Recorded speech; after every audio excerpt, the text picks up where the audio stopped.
சந்தோஷமே எங்கும் சந்தோஷமே. Rubilux Rockfort Paints.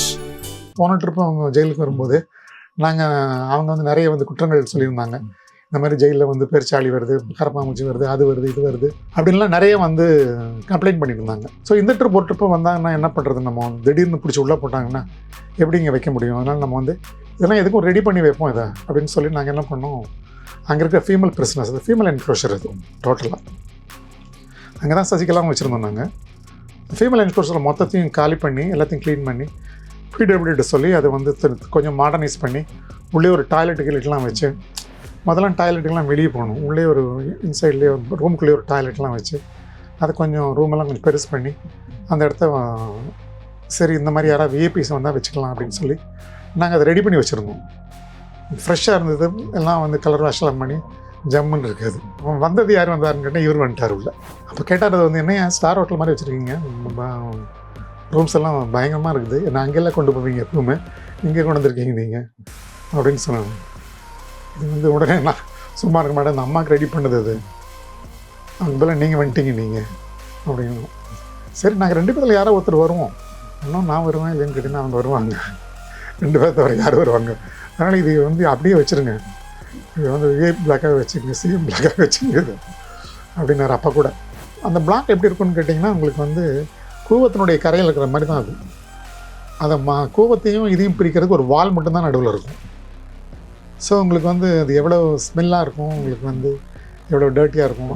பட் என்னன்னு கேட்டிங்கன்னா அந்த கூவத்தினுடைய டர்ட் உள்ளே வராது, அவ்வளோதான். இந்த பக்கம் செவுத்துக்கு இந்த பக்கம் எல்லாம் நீட்டாக இருக்கும். பட் என்ன தான் நீட்டாக இருந்தாலும் உங்களுக்கு வந்து அங்கேருந்து பூமிக்குள்ளே வர இந்த எலியோ பெருச்சாலியோ நாங்கள் தடுக்க முடியாது. இப்போ நேராக நீங்கள் வந்து ஹாஸ்பிட்டல் கூட்டிகிட்டு போங்க, நீங்கள் கூட்டிகிட்டு போயிட்டு தான் நீங்கள் வந்து ஜெயிலுக்கு கூட்டிகிட்டு போகணும், அவர் உடல்நிலை வந்து சரியில்லாமல் இருக்கார் அவர் அப்படின்னு சொல்கிறாங்க. ஏன்னா அவர் கண்டிஷன் வந்து நைட்டெல்லாம் அவர் வந்து இது மாத்திரை எதுவும் சாப்பிடல, நைட் அவர் 10-12 மணி வரைக்கும் பேசிக்கிட்டே இருந்தாராம், அப்படியே வந்து படுத்திருக்காரு, தூங்கிட்டார். ஒரு 1/2 ஹவரில் வந்து எல்லாம் கதவு தண்டமாண்டமாக தட்டினோன்னா எல்லாம் பேனிக் ஆகிட்டாங்க, ரொம்ப வந்து டென்ஸ் ஆகிட்டார் அவர். அதில் வந்து இன்னும் கொஞ்சம் அவருடைய பிபிலாம் ஏறிடுச்சு அவர்.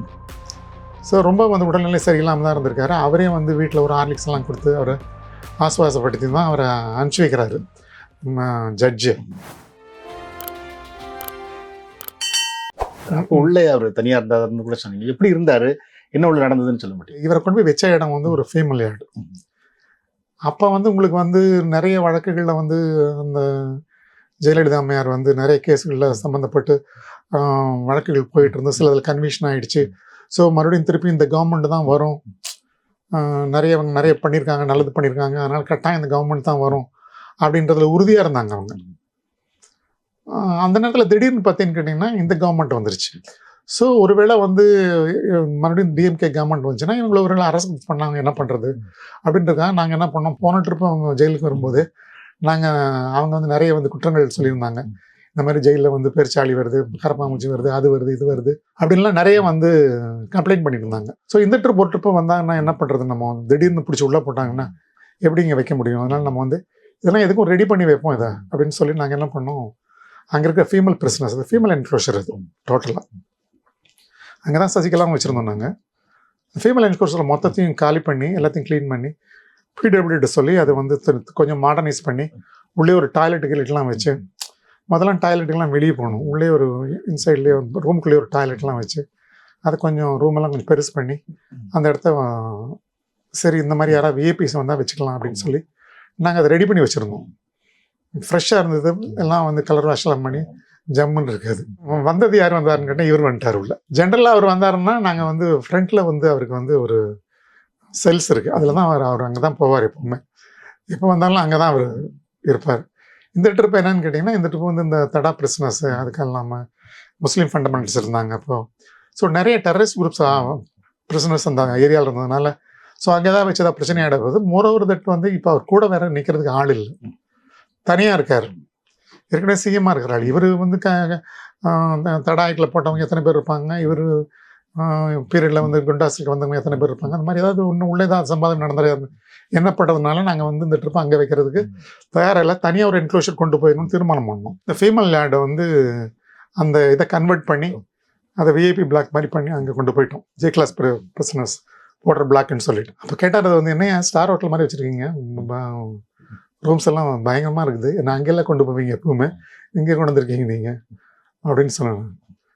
இது வந்து உடனே நான் சும்மா இருக்க மாட்டேன், இந்த அம்மாவுக்கு ரெடி பண்ணுது அது, அங்கே போல நீங்கள் வந்துட்டீங்க நீங்கள் அப்படின்னு. சரி நாங்கள் 2 பேர்த்தில் யாரோ ஒருத்தர் வருவோம், இன்னும் நான் வருவேன் இல்லைன்னு கேட்டிங்கன்னா அவங்க வருவாங்க, 2 பேர் தவிர யார் வருவாங்க, அதனால் இது வந்து அப்படியே வச்சுருங்க, இது வந்து விஐபி பிளாக்காக வச்சுங்க, சிஎம் பிளாக்காக வச்சுங்க அப்படின்னாரு அப்பா கூட. அந்த இதில் கூட அப்புறம் வந்து என்னன்னு கேட்டிங்கன்னா அவருக்கு வந்து உங்களுக்கு வந்து எந்திரிக்க முடியாது, நடக்க முடியாது, வீல் சேரில் தான் மூவ் பண்ண முடியும், டாய்லெட் போகிறது ரொம்ப கஷ்டமாக இருக்கும். அப்படிலாம் வந்து உங்களுக்கு வந்து நிறைய வந்து அந்த ஒரு 4 நாள் ரொம்ப கஷ்டப்பட்டாங்க. 4 நாள் கூட யாரும் வந்து உங்களுக்கு வந்து அவங்களுடைய கேடட்ஸ் யாருமே இல்லை. ஸோ எங்களுடைய ஸ்டாஃபை வச்சுக்கிட்டு தான் நாங்கள் வந்து அவரை கவனிச்சுக்கிட்டோம். நாங்கள் ஜெயலலிதா வந்ததுன்னு சொன்னீங்க, சரி ஜெயலலிதா சசிகலா அரெஸ்ட் பண்ணி வந்தாங்க அப்படின்னு சொல்லி, அவங்களுக்காக தான் அந்த அறை ரூம் ரெடி பண்ணோம் அப்படின்னு சொல்லி, அவங்க வந்தப்போ எப்படி இருந்தாங்க? இல்லை அவங்களும் இந்த மாதிரி செல்லில் தான் இருந்தாங்க முந்தி வரும்போது. இப்போ வரும்போது தான் கொஞ்சம் ரெடி பண்ணி வந்தோமே தவிர, அவங்களுமே வரும்போது இந்த செல்ஸ் தான் இருந்துச்சு அவங்க. அதனால தான் அவங்க கம்ப்ளைண்ட் பண்ணாங்க. அந்த அந்த அந்த பிளாக் எப்படி இருக்குன்னு கேட்டிங்கன்னா உங்களுக்கு வந்து கூவத்தினுடைய கரையில் இருக்கிற மாதிரி தான் அது. அதை கூவத்தையும் இதையும் பிரிக்கிறதுக்கு ஒரு வால் மட்டும்தான் நடுவில் இருக்கும். ஸோ உங்களுக்கு வந்து அது எவ்வளோ ஸ்மெல்லாக இருக்கும், உங்களுக்கு வந்து எவ்வளோ டர்ட்டியாக இருக்கும். பட் என்னன்னு கேட்டிங்கன்னா அந்த கூவத்தினுடைய டர்ட் உள்ளே வராது, அவ்வளோதான். இந்த பக்கம் செவுத்துக்கு இந்த பக்கம் எல்லாம் நீட்டாக இருக்கும். பட் என்ன தான் நீட்டாக இருந்தாலும் உங்களுக்கு வந்து அங்கேருந்து பூமிக்குள்ளே வர இந்த எலியோ பெருச்சாலியோ நாங்கள் தடுக்க முடியாதுல்ல உங்களுக்கு. அது சில நேரத்தில் தடுக்க முடியாத ஒரு சமாஜம். அப்போ வந்து அந்த மாதிரி சொன்னாங்க. அதுக்கப்புறம் அதெல்லாம் ப்ரிவென்ட் பண்ணுறதுக்காக நாங்கள் வந்து வலையெல்லாம் அடித்து அதெல்லாம் பண்ணி இதெல்லாம் பண்ணி கொடுத்தோம் அவங்களுக்கு, எல்லா ஏற்பாடும் பண்ணி கொடுத்தோம், அந்த மாதிரிலாம் எதுவும் நடக்காமல் இருக்கிறதுக்காக. அங்கேயே தான் அவங்க சசிகலாவும் இருந்தாங்க அவங்க. அதுக்கப்புறம் அவங்க வரும்போது ஆனால் இப்போ கலைஞர் மாதிரி இல்லாமல் கொஞ்சம் ஒரு 4 நாள் இருந்தார், அவங்க கொஞ்சம் கூடுதல் நாட்கள் இருந்தாங்க. ஆமாம். ஸோ எப்படி இருந்தாங்க உள்ள, அவங்க மனநிலைகள் எப்படி இருந்தது? ஜெயலலிதா வரும்போது நான் இல்லை, உள்ளே வந்து அதை ஏற்றுக்கிட்டாங்க அவங்க, அவ்வளோதான். அந்த ப்ரெசன்ட் லைஃப்லாம் இருந்தாங்க அவங்க. எந்த விதமான வந்து ஒரு ஃபெசிலிட்டிஸும் அவங்க எதிர்பார்க்கவில்லை. ஜெயில் சாப்பாடு தான் சாப்பிட்டாங்க அவங்க. ஏன்னா வெளியிருந்து உங்களுக்கு வந்து அவங்களுக்கு வந்து ஃப்ரூட்ஸு, பிஸ்கட்ஸு, ப்ரெட்டு அது மாதிரி அதிகமாக சாப்பிடுவாங்க. ஏதோ ஒரு நேரம் வந்து ப்ரெசன்ட் சாப்பிடுவாங்க அவங்க. திங்ஸ் எல்லாம் அவங்க ரிமாண்ட் பிரிசனர்ஸ் தானே அவங்க, என்ன வேணாலும் வெளியிருந்து வாங்கிக்கலாம். அவங்களுடைய பெட்டிங்ஸு அதெல்லாம் வாங்கிக்குவாங்க. இருந்தாலும் வந்து உங்களுக்கு வந்து அவங்க உள்ளே வந்த உடனே வந்து கலைஞர் வந்து அவங்களுக்கு வந்து எல்லா விதமான ஏற்பாடுகளும் பண்ணி கொடுக்கணும்னு சொல்லியிருந்தார். அவங்களுக்கு ஃபேன் கொடுத்தாங்க, பெட்டு, கட்டில் எல்லாமே கொடுக்க சொல்லியிருந்தாங்க. அப்போ பொலிட்டிக்கல் பிரிசனர்ஸ் எல்லாம் ஏ கிளாஸ் கிடையாது. இந்த இன்சிடென்ட்லாம் நடந்ததுக்கப்புறம் தான் பொலிட்டிக்கல் பிரிசனர்ஸ் யார் வந்தாலும் ஏ கிளாஸ்ன்னு கன்வெர்ட் பண்ணிட்டாங்க. அது பொலிட்டிக்கல் ரீசனில் எந்த பிரிசனர்ஸ் உள்ளே வந்தாலும் அவங்க வந்து ஏ கிளாஸ் பிரிசனர் ஆகிட்டாங்க. அது முந்தைய அவங்க ஏ கிளாஸ் கிடையாது. அவங்க ஏ கிளாஸாக இல்லாமல் இருந்தால் கூட நீங்கள் வந்து எல்லா ஃபெசிலிட்டிஸும் அவங்களுக்கு கொடுங்க, அவங்க முன்னாள் முதலமைச்சர் அவங்க அப்படின்னு சொல்லி ஜெயில் சூப்பரண்ட் கூப்பிட்டு இன்ஸ்ட்ரக்ஷன் கொடுத்து எல்லாமே கொடுத்துருந்தாங்க. ஃபேனு, கட்டில், மெத்த எல்லாமே கொடுத்தாங்க. அது மாதிரி இப்போ கலைஞர் ஜெயிலில் இருக்கும்போது அவர் வேலூருக்கு மாற்றதுக்கு ஒரு முயற்சிகள் நடந்தது அப்படின்னு ஒரு தகவல் வெளியாச்சுது. அந்த மாதிரி எதுவும் நடந்தது? ஆமாம், வேலூருக்கு ஆக்சுவலாக வந்து பார்த்தீங்கன்னா அவருக்கு வந்து வாரண்ட் வந்து சென்னை சென்ட்ரல் பிரிசன் தான். இங்கே இருக்கிற லோக்கல் கோர்ட்ஸ் எதுவாக இருந்தாலும் எங்களுக்கு தான் அட்ரஸ் பண்ண முடியும், நாங்கள் தான் ட்ரான்ஸ்ஃபர் பண்ணணும். ஸோ அவங்க என்ன பண்ணாங்க, எங்களுக்கு அட்ரஸ் பண்ணியிருந்தாங்க. சூப்பரண்ட் சென்ட்ரல் பிரிசன் சென்னை, எனக்கு தான் வாரண்ட் அட்ரஸ் பண்ணியிருக்காங்க. இவரை வந்து அங்கேருந்து இவர் அரெஸ்ட் பண்ண உடனே என்ன பண்ணாங்க, அவரை கொண்டு போய் சிபிசிஐடி ஆஃபீஸில் வச்சுருந்தாங்க. அதுக்கப்புறம் அங்கே வந்து நைட்டெல்லாம் அங்கே அவரை ஒரு நாட்காலில் உட்கார வச்சுருந்தாங்க. காலையில் வெடிஞ்ச உடனே அவரை கூட்டிகிட்டு போய் நேராக வெப்பர் ஸ்டேஷன் கூட்டிகிட்டு போய் அங்கே வந்து மகஜரெல்லாம் எழுதி எடுத்துகிட்டு கொண்டு போய் நேராக மேஜிஸ்ட்ரேட், அப்போ வந்து இந்த டவர் பிளாக்னு சொல்லி வருகிறார், அங்கே வந்து அசோக் குமார்னு ஒரு ஜட்ஜ் இருந்தாங்க, அவங்க கிட்ட கொண்டு போய் ஒரு ரிமாண்ட் வாங்கினாங்க. அவங்க 10 days ரிமாண்ட் கொடுத்தாங்க. அவங்க கொடுத்துட்டு இப்போ நேராக நீங்கள் வந்து ஹாஸ்பிட்டல் கூட்டிகிட்டு போங்க, நீங்கள் கூட்டிகிட்டு போயிட்டு தான் நீங்கள் வந்து ஜெயிலுக்கு கூட்டிகிட்டு போகணும், அவர் உடல்நிலை வந்து சரியில்லாமல் இருக்கார் அவர் அப்படின்னு சொல்கிறாங்க. ஏன்னா அவர் கண்டிஷன் வந்து நைட்டெல்லாம் அவர் வந்து இது மாத்திரை எதுவும் சாப்பிடல, நைட் அவர் 10-12 மணி வரைக்கும் பேசிக்கிட்டே இருந்தாராம், அப்படியே வந்து படுத்திருக்காரு, தூங்கிட்டார் அவர். ஒரு 1/2 hour வந்து எல்லாம் கதவு டமாண்டமாக தட்டினோன்னா எல்லாம் பேனிக் ஆகிட்டாங்க, ரொம்ப வந்து டென்ஸ் ஆகிட்டார் அவர். அதில் வந்து இன்னும் கொஞ்சம் அவருடைய பிபிலாம் ஏறிடுச்சு அவருக்கு. ஸோ ரொம்ப வந்து உடல்நிலை சரியில்லாமல் தான் இருந்திருக்காரு. அவரே வந்து வீட்டில் ஒரு ஹார்லிக்ஸ் எல்லாம் கொடுத்து அவரை ஆசுவாசப்படுத்தி தான் அவரை அனுப்பிச்சி வைக்கிறாரு ஜட்ஜு. ஹாஸ்பிட்டல் கொண்டு போகாமல் இவங்க என்ன பண்ணாங்க, நேராக வந்து மெட்ராஸ் சென்ட்ரல் ஜெயில் கொண்டு வந்தாங்க. மெட்ராஸ் சென்ட்ரல் ஜெயில் கொண்டு வரக்குள்ளே எங்களுக்கு ஆர்டர்ஸ் என்னன்னு கேட்டிங்கன்னா, எங்களுக்கு வந்து நீங்கள் வந்து அவரை வெள்ளூர் ட்ரான்ஸ்ஃபர் பண்ணிவிடுங்க. நீங்கள் ரீசன் வந்து நாங்கள் சொல்ல வேண்டிய அவசியம் கிடையாது, ஏன்னா எங்களுக்கு வந்து உள்ளே வந்து நிறைய வந்து டெரரிஸ்ட் குரூப்ஸ் இருக்காங்க, அவங்கனால இவருக்கு ஆபத்து ஏற்படலாம் அப்படின்ற மாதிரி வந்து ஏதோ ஒரு ரீசன், அது வந்து நாங்கள் ரீசன் சொல்லணுன்ற அவசியம் கிடையாது, அட்மினிஸ்ட்ரேட்டிவ் ரீசன் அவ்வளோதான். ஸோ நீங்கள் வந்து அவர் இங்கே வைக்க வேணாம், நீங்கள் வெள்ளூருக்கு அனுப்பிச்சிருங்க அப்படின்னாங்க. சரின்னு சொல்லி நாங்கள் வந்து அந்த வாரண்ட்டை வந்து அவங்களுக்கு அட்ரஸ் பண்ணிட்டோம், நீங்கள் வந்து அங்கே கொண்டு போயிடுங்கன்னு சொல்லி. அப்போ அவர் என்ன பண்ணாருன்னு, இல்லை என்ன வந்து மெட்ராஸ் ஜெயிலில் தான் போட சொல்லியிருக்காங்க, நீங்கள் எதுக்கு என்ன வந்து வெள்ளூருக்கு அனுப்புறீங்க அப்படின்னு சொல்லி அங்கேயே முன்னால் ஜெயில் முன்னாலே தரையில் உட்காந்துட்டார். அப்புறம் கொஞ்ச நேரம் தர்ணாலாம் பண்ணார். இந்த தர்ணா பண்ணுறதுக்கு நேரத்தில் வந்து என்ன ஆச்சுன்னு கேட்டிங்கன்னா, வெளியே கூட்டம் கூடிடுச்சு நிறைய. காலைல இந்த டிவியில் வந்து முழுசும் ஃப்ளாஷ் பண்ணிட்டாங்கன்னா எல்லா தொண்டர்களும் அங்கே வந்துட்டாங்க. எல்லாம் வந்து இந்த மேலே இருக்க அந்த ரோட்டுக்கு வந்துட்டாங்க எல்லாரும்.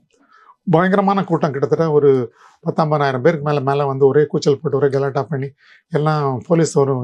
நான் அவ்வளோ சீக்கிரம் போலீஸ் ரஷ் பண்ண முடியல அந்த இடத்துக்கு, ஏரியாவுக்கு. அதுக்குள்ளே கூட்டம் வந்து சேர்ந்துருச்சு எங்களுக்கு.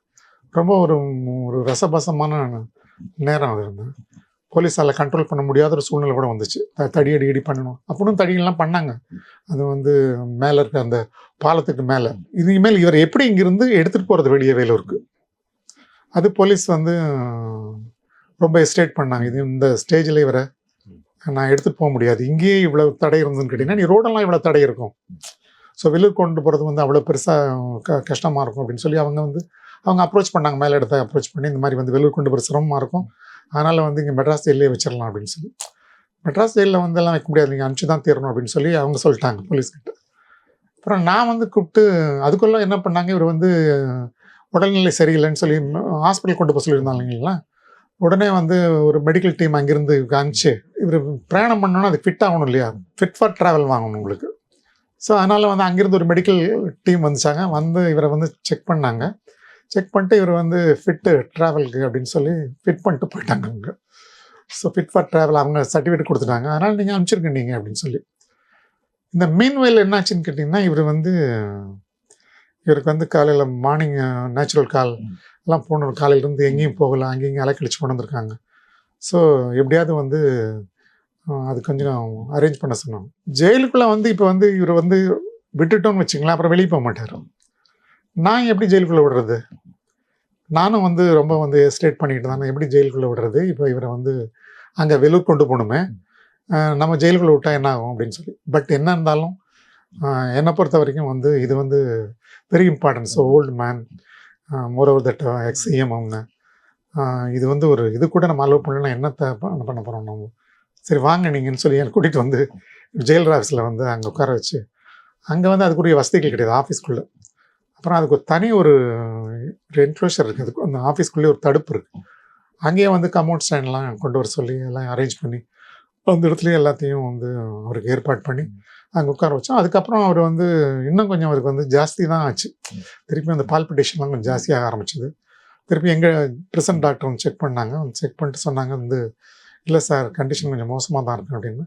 அதுக்கப்புறம் நாங்கள் வந்து டீம் டாக்டர்ஸ் நாங்கள் வந்து ரிக்வெஸ்ட் பண்ணோம் கவர்மெண்ட் ஹாஸ்பிட்டல் தான். அப்புறம் அவங்க வந்தாங்க, அவங்க பிபிஎல்லாம் கொஞ்சம் அதிகமாக தான் இருக்குது, கொண்டு போகிறது வந்து கொஞ்சம் கஷ்டம் தான் அப்படின்னு சொன்னாங்க. அதுக்கப்புறம் நாங்களே கவர்மெண்ட் அப்ரோச் பண்ணி இந்த மாதிரி கொண்டு போகிறீங்கன்னா ஏதாவது ப்ராப்ளம் ஆகிடுச்சின்னு கேட்டிங்கன்னா ரொம்ப கஷ்டம் ஆகிடும், அது வேண்டாம், நாங்களே சஜஸ்ட் பண்ணோம் இந்த மாதிரி இருக்குது அப்படின்னு சொல்லி. சரி வச்சு தொலைங்கன்னு சொல்லி எங்களுக்கு பர்மிட் பண்ணாங்க. அப்புறம் நாங்கள் கொண்டு போய் இதில் கொண்டு போகிறோம். இல்லை அது மாதிரிலாம் ஆச்சு. இதெல்லாம் தேவையில்லாத ஒரு சமாச்சாரம் தானே, இதெல்லாம் வந்து கிரியேட் பண்ணுறது தானே இதெல்லாம். உங்களுக்கு எதுவும் அழுத்தங்கள் இருந்ததா சார் மேலேருந்து? அழுத்தங்கள் இருக்கும் எங்களுக்கு, இது வச்சு தான் ஆகணும், அப்போ வச்சு தான் செய்யணும் அப்படின்றதெல்லாம் இருக்கும் இல்லையா உங்களுக்கு. அவங்க அப்படி தான் சொன்னாங்க. இவங்க வந்து நாங்கள்லாம் ஒரு பிராண்டட்லாம் கிடையாதுங்க, எங்களுக்கு வந்து எல்லா கட்சிக்காரங்களும் உள்ள வர்றாங்க. நாங்கள் வந்து நான் டிஎம்கேக்காரன், நான் ஏடிஎம்கேக்காரன், நான் அந்த கட்சிக்காரன் இந்த கட்சிக்காரன் அப்படின்றதெல்லாம் வந்து எங்களுக்கு வந்து இல்லை. எங்களை பொறுத்த வரைக்கும் உங்களுக்கு வந்து நீங்கள் பொலிட்டிக்கலாக வந்தீங்கன்னா நீ பொலிட்டிக்கல் பிரிசனர் அவ்வளோதான், கிரிமினலாக வந்தீங்கன்னா நீங்கள் கிரிமினல் அவ்வளோதான். அவங்களுக்கு என்ன ட்ரீட்மெண்ட்டோ அதுதான். ஆனால் வெளியே இருந்து பார்க்குறவங்க வந்து இவங்க வந்து இந்த கட்சிக்கு வேண்டியவங்க, இந்த கட்சி என்ன நமக்கு செஞ்சிடறாங்க, ஒன்றும் செஞ்சிட போகிறது கிடையாது. அவங்க எங்களை பார்க்குற கூட விரும்ப மாட்டாங்க. அழுத்தங்கள் இருக்கும் சில நேரங்களில் வந்து இவன் அந்த கட்சிக்கு வேண்டியவன், நீ அதை பண்ணணும்னு எதிர்பார்ப்பாங்க. பட் எங்களுடைய அந்த வே ஆஃப் ட்ரீட்மெண்ட் வந்து நியாயமாக இருந்தவங்க கேட்டால் யாராலையும் ஒன்றும் செய்ய முடியாது. இப்போ நான் விஜய்க்கு சொன்ன மாதிரி தான், எதுவும் என்ன பண்ணிட முடியாது, டக்குன்னு எதுவும் பண்ணிட முடியாது. ஏன்னா உங்களுக்கு வந்து அதுக்குள்ள விதிகளுக்கு இடம் இல்லை, உங்களுக்கு எல்லா விதிகள் படி போயிட்டோன்னு வச்சுங்க, ஒன்றும் செய்ய முடியாது. இப்போ இவரை நாங்கள் உள்ளே கூட்டிகிட்டு வந்தோம் அப்படின்னு கேட்டிங்கன்னா ஒரு மனிதாபன முறையில் உள்ளே கூட்டிகிட்டு வந்திருக்கோம். பட் பிரிசனுக்கு உள்ளே போகல அவர். So is in my office, அது இட் இஸ் மை ஜெஸ்டர். நான் வந்து அது வந்து பண்ணலாம், அது என்ன வந்து எனக்கு வந்து அந்த உரிமை இருக்குது. எனக்கு என்னுடைய ஆஃபீஸ் கூட்டிகிட்டு வரல என்ன இருக்குது, உங்களுக்கு என்ன அங்கே வெளியே கூட்டம் கொடுத்து அங்கே லாண்ட் ஆர்டர் ப்ராப்ளம் கிரியேட் ஆகுது, போலீஸ் எனக்கு கேட்டுக்கிறாங்க, எனக்கு கொஞ்சம் உள்ளே அனுப்புங்கன்னு சொல்லி நான் உள்ளே கூட்டிகிட்டு வரேன் இல்லைங்களா. சொல்கிறது காரணங்கள் 100 இருக்குது. பார்க்குறாங்க, டிவி அதை விட்னஸ் பண்ணுறாங்க எல்லாத்தையும். அதனால் அதில் வந்து எங்களுக்கு வந்து அழுத்தங்கள் சில நேரங்கள் இருந்தால் கூட அதெல்லாம் நாங்கள் கடந்து போயிருந்துருவோம், அவ்வளோதான். அவங்களுக்கு தெரியல, பாவம் இவங்களுக்கு ஒன்றும் தெரியல, அவங்க என்னமோ செய்கிறாங்க, செஞ்சுட்டு போகிறாங்க, அவ்வளோதான். இல்லை இப்போ ஒரு கலைஞரை நீங்கள் எவ்வளோ அனுமதிச்சதுனால மேலிடத்தோட கோபத்துக்கு எதுவும் நீங்கள் ஆளானீங்களா? அது வந்து அவரே தாங்க பதில் சொன்னார்துக்கு, நான் பதில் சொல்லலை. இது வந்து இது முடிஞ்ச உடனே ப்ரெஸ் மீட்டிங் நடக்குது. ப்ரெஸ் மீட்டிங்கில் அவரை வந்து ஒரு கேள்வி கேட்குறாங்க. இந்த மாதிரி வந்து 2 கேள்வி, ஒரு முக்கியமான கேள்வி அது. இந்த மாதிரி வந்து உங்களை வந்து இந்த மாதிரி இவ்வளோ கொடுமையான முறையில் உங்களை வந்து சித்திரவதை பண்ணி ஜெயிலில் வந்து கொண்டு போய் போட்டாங்க, வழக்கு உங்கள் மேலே குற்றங்கள் எதுவும் இல்லாமல், அதனால் இந்த ஆட்சியை வந்து டிஸ்மிஸ் பண்ணணும்னு சொல்லி அந்த என்டிஏ வந்து தீர்மானம் நிறைவேற்றிருக்கேன், நீங்கள் என்ன சொல்கிறீங்க அப்படின்னு கேட்டாங்க. அதுக்கு அவர் சொன்னார், எனக்கு இது உடன்பாடு இல்லை, எலெக்ட் பண்ண கவர்மெண்ட்டை வந்து நீங்கள் வந்து டிஸ்மிஸ் பண்ணுறது வந்து எங்கள் கொள்கைக்கு முரணானது, so I am not for it அப்படின்னு சொன்னார். அது ஒரு நேர்மையான ஒரு பதில். அது அடுத்த கேள்வி எங்களை தான் கேட்டாங்க, ஜெயிலுக்குள்ளே வந்து உங்களை வந்து நீங்கள் கொடுமைப்படுத்தப்பட்டீர்கள் அப்படின்னு சொல்கிறாங்க எல்லாரும், கொடுமைப்படுத்தப்பட்டீர்களா அப்படின்னு சொல்லணும்னா அவர் சொல்லலாம், அவர் நிறைய சமாச்சாரம் சொல்லலாம். எனக்கு வந்து டாய்லெட் கூட என்னால் போக முடியாமல் உட்காந்துருந்தேன், நான் எனக்கு சரியான நேரத்தில் மாத்திரை கிடைக்கல, என்னுடைய ஆளுங்களை விசிட்டர்ஸ் எல்லாம் அலோவ் பண்ண விடலை, என்னை யாரும் பார்க்க விடலை, என்னை தனியாக கொண்டு வந்து வச்சுருந்தாங்க, எனக்கு ஒரு உதவி கூட ஒரு ஆள் இல்லை, இப்படி 100 காரணங்கள் அவர் சொல்லலாம். பட் அவர் அந்த காரணங்கள்லாம் எதுவுமே சொல்லலை. அவர் வந்து என்ன சொல்லலாம், எந்த கொடுமைகளும் எனக்கு ஏற்படுத்தப்படவில்லை, இதை நான் சொன்னதுக்காக அந்த அதிகாரிகளுக்கு எதுவும் கொடுமை நடந்து விடக்கூடாது அப்படின்னாரு. அந்த மாதிரி அவர் ஒரு மெக்னானிஸ் பண்ண பர்சன். அவர் எப்பவுமே வந்து உங்களுக்கு வந்து தன்னை நம்பி இருக்கிறவங்களை வந்து நட்டாத்தில் விட மாட்டார், ரொம்ப கேர்ஃபுல்லாக பேசுவார். அதே மாதிரி அவர் இன்சிடெண்ட்டில் வந்து அந்த நேரங்களில் வந்து ஒரு இன்டர்வியூ காமிக்கலன்னு சொல்லிட்டு ஒரு அவங்களுடைய கவுன்சில் ஒரு லாயர் வந்து ஹைகோர்ட்டில் வந்து ஒரு கேஸ் போடுற அவசர வழக்காக வந்து நான் போனேன், இந்த மாதிரி எனக்கு வந்து சட்டப்படியான என்னுடைய உரிமை மறுக்கப்பட்டது, ஏன்னா வந்து நான் அவருடைய கவுன்சில், நான் எனக்கு இன்டர்வியூ காமிக்கல, அவரை பார்க்க விடலை, நான் எப்படி அவருக்காக நான் வந்து வழக்கு வாதாடுவேன் நான் அப்படின்னு சொல்லி அவர் வந்து ஒரு வழக்கை தொடுக்கிறார். காலையில் 11 மணிக்கு அது கொடுக்குறாரு அர்ஜென்ட் மோஷன். உடனே அதை எடுத்துகிட்டு இம்மீடியட்டாக எனக்கு நோட்டீஸ் கொடுத்துட்டாங்க. ஸோ நீங்கள் எப்படி அவரை காமிக்காமல் இருந்தீங்க, நீங்கள் உடனடியாக 2 மணிக்கு நீங்கள் ஆச்சுறாங்க. ஸோ அவருடைய லாயர் காமிக்கலைன்னா உங்களுக்கு வந்து அவருடைய உரிமைகள் வந்து மறுக்கப்பட்டதான அர்த்தம். அது நாங்கள் ஏன்னு கேட்டிங்கன்னா அது எங்களால் வந்து பண்ண முடியாத சூழ்நிலை என்னன்னு கேட்டிங்கன்னா, நிறைய கூட்டம், ஒருத்தர் 2 பேர் கிடையாது. காலையில் வந்து பார்த்திங்கன்னா அடுத்த நாள் இழுத்துட்டு வந்து அடுத்த நாள் பார்த்திங்கன்னா ஏராளமான கூட்டம், வெளியே ஒரு 1000-2000 பேர் அவர் பார்க்க நிற்கிறாங்க. எல்லாம் விஐபிஸ் தான் நிற்கிறாங்க, எல்லாம் நிறைய லாயர்ஸ். அப்போ யாரும் அதை காமிக்க முடியும், உங்களுக்கு காமிக்க முடியாத ஒரு சூழ்நிலை இருந்துச்சு. அதனால் எங்கிட்ட ரீச்சே ஆகலை அவர். ஸோ அந்த பெட்டிஷனும் அந்த லாயரும் எங்கிட்ட ரீச் ஆகலை அது. ஏன்னா அது மட்டும் இல்லாமல் எப்படின்னு கேட்டிங்கன்னா, அவர் யாரை நான் அவருக்கு இன்டர்வியூ காமிக்கணுமோ அதை முடிச்சு நான் கவர்மெண்ட்டு கேட்டு தான் பண்ணணும். அதுக்கும் எனக்கு வந்து சொந்தமாக வந்து எனக்கு வந்து உரிமை இல்லை, அப்போது நீங்கள் கேட்டு தான் பண்ணணும் எனக்கு அப்படின்னு சொல்லியிருந்தாங்க. அதனால் வந்து நான் கேட்டு தான் பண்ண வேண்டிய ஒரு சூழ்நிலை இருக்கும். பட் லாயர்ஸ் இன்டர்வியூ நாங்கள் பர்மிட் பண்ணலாம், அது யாரும் கேட்கணுன்ற அவசியம் இல்லை. பட் அது வந்து அவர் என்னை ரீச் பண்ணல. அதனால் அவர் கேஸ் ஃபைல் பண்ணிட்டார். அவர்கிட்ட போய் சொன்னோம், இந்த மாதிரி இதுக்கு என்ன ஒரே வழி, அவர் வந்து என்னுடைய லாயர் இல்லை அப்படின்னு நீங்கள் எழுதி கொடுத்தீங்கன்னா முடிஞ்சு போச்சு, நான் அதை கூட காமிச்சிட்டு முடிஞ்சு போயிடுது கேஸுன்னு அவங்க பதில் சொன்னார். அவன் வந்து என் கட்சிக்காரன், என்னை பார்க்குறக்குன்னு வந்திருக்கிறான் அங்கேருந்து என்னோட பேசணுன்றதுக்காக. ஸோ என்னுடைய லாயரே இல்லைன்னு நான் எப்படி அவரை சொல்ல முடியும், அது சரியாக இருக்காது இல்லை அப்படின்னாரு. உங்கள் பொசிஷனும் கஷ்டமான பொசிஷன் தான், 2 மணிக்கு உங்களுக்கு எழுத்திடுவாங்க கோர்ட்டில். சரி, நான் ஒன்று செய்கிறேன், நான் என்னுடைய ஒரு லெட்டரில் என்னுடைய கவுன்சில் லிஸ்ட்டில் போடுறேன், அதில் அவர் பேரை விட்டுறேன் நான். ஸோ நாங்கள் கொண்டு போய் இதை கொண்டு போய் காமிச்சா அவருடைய அவர் கொடுத்த கவுன்சில் லிஸ்ட்டில் இவர் இல்லை. ஸோ அதனால் இவரை காமிக்கலைன்னா கேஸ் டிஸ்மிஸ் ஆயிடுச்சு. ஸோ உங்களுக்கு என்ன சொன்னீங்கன்னா, அந்த ஒரு புத்திசாலித்தனம் உங்களுக்கு, நான் அடிபடக்கூடாது, அவர் அடிபடக்கூடாது. இப்போ என்னை வந்து அவர் காப்பாற்றுன்ற அவசியம் கிடையாது, நான் வந்து அரசாங்க அதிகாரி. பட் இருந்தாலும் வந்து இந்த கூட்டத்தில் இது வந்து என்னால் கவனிக்க முடியாது, என்னுடைய சிரமங்கள் என்னென்னு அவருக்கு தெரியும், கவர்மெண்டுடைய ப்ரெஷர் என்னன்னு தெரியும், எத்தனை லாயர்ஸ் வெளியே நிற்கிறாங்கன்னு தெரியும், எல்லாம் அவருக்கு தெரிகிறது அவருக்கு. ஸோ இந்த சூழ்நிலையில் இவனால் வந்து எதுவும் செய்ய முடியாது, இவ்வளோ தான் செய்ய முடியும். ஸோ இவன் வந்து ஆனால் கோர்ட் அதெல்லாம் வந்து கன்சல்ட் பண்ண மாட்டாங்க. கோர்ட்டை பொறுத்த வரைக்கும் அவங்க வந்து ஒரு இது என்ன ஃபோக்கஸோ அதுதான், வேறு அந்த பக்கம் இந்த பக்கம்லாம் அவங்க பார்க்க மாட்டாங்க. அதனால் வந்து கோர்ட் வந்து நிச்சயமாக வந்து இதை வந்து எதாவது பெருசாக இது பண்ணுவாங்கன்னு அவர் நினச்சார் அவர். அதனால் இப்படி ஒரு பதில் சொன்னார். இது வந்து உங்களுக்கு வந்து 2 பேருக்கும் ஒன்றும் பிரச்சனைகள் எல்லாம் போயிடுச்சு. அது அவருக்கும் சங்கடமெல்லாம் போயிடுச்சு. ஏன்னா நிறைய லிஸ்ட் ஆஃப் லாயர்ஸ் இருக்காங்க. அவர் மட்டும் இல்லை, இந்த பேனலில் அவர் மட்டும் முக்கியமான லாயர் கிடையாது. நிறைய அதை விட முக்கியமான லாயர்ஸ் நிறைய பேர் இருக்காங்க. ஸோ லிஸ்ட்டில் ஒரு பேர் இல்லை, ஸோ காமிக்கல, முடிஞ்சு போச்சு. அது மாதிரி அதை வந்து டேக்கிள் பண்ணாங்க. அதுக்கப்புறம் எப்போது கலைஞரை சந்திக்கிற வாய்ப்பு கிடைச்சதா உங்களுக்கு? அதுக்கப்புறம் வாய்ப்பு கிடைச்சது எப்படின்னு கேட்டிங்கன்னா 2000 மறுபடியும் திருப்பியும் ஒரு ஆட்சிக்கு வந்ததுக்கப்புறம் வந்து உங்களுக்கு அப்போ நான் ரிட்டையர்ட் ஆகிட்டேன். நான் ரிட்டையர்ட் ஆனதுக்கப்புறம் வந்து 2006 3rd மெம்பர் போலீஸ் கமிஷன் நினைக்கிறேன். அதில் வந்து ஒரு மெம்பரை போஸ்ட் பண்ணாங்க. அப்போ போய் பார்த்தேன் அவரை. நான் கலைஞர் அரெஸ்ட் மாதிரியே வந்து நீங்கள் இருக்கும்போது நடந்த இன்னொரு முக்கியமான சம்பவம் வந்து அந்த காஞ்சி பெரியவர் அரெஸ்ட் வந்து. ஆமாம். அப்போ எப்படி இருந்தார் அவர்? மனநிலை எப்படி இருந்தது? அவர் உங்களுக்கு வேற வெளியே இருந்து ப்ரெஷர்கள் இது மாதிரி இருந்ததா?